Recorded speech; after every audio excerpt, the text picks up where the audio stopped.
this segment, I wanted to talk about what typically happens before people make that phone call to me. Usually it's an event, it's something, really hurtful or terrible or scary, a DWI, something in front of the children that they see. Usually it's something that's gone a little bit beyond what everybody seemed to tolerate up until then.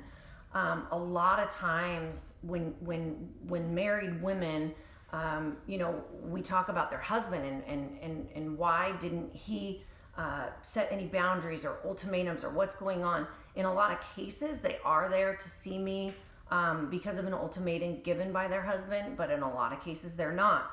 As far as our spouses go, in this case, since we're talking about women, husbands, they have a very strong denial a lot of the time, and I think that is based in a lot of fear, because they think about, okay, what would happen if she went to treatment, or if she went off the deep end as an alcoholic?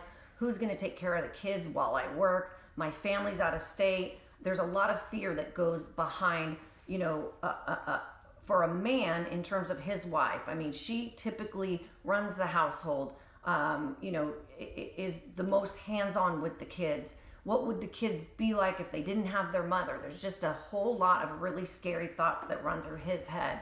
By the time he takes some action and either gives an ultimatum or whatever else happens, there has been so much hurt and wreckage and betrayal that when I start working with this woman in early recovery and she's trying not to drink, she's living in such a volatile environment that it makes it so very difficult to stay sober. Because again, like I said before, for so many years, if I'm happy, sad, depressed, celebrating, it was always reaching for a drink. And now, in probably the most volatile situation they've ever had, they can't reach for a drink. And that's probably the biggest challenge that I see for women that I'm working with today.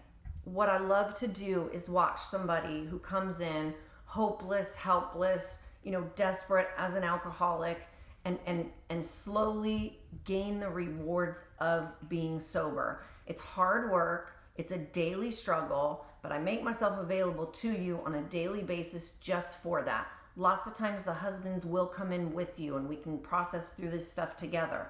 But again, the reward for me is watching you come in, this desperate alcoholic, and get your life back on track without alcohol, and be able to go about your daily life, even stressful situations, without needing to reach for alcohol.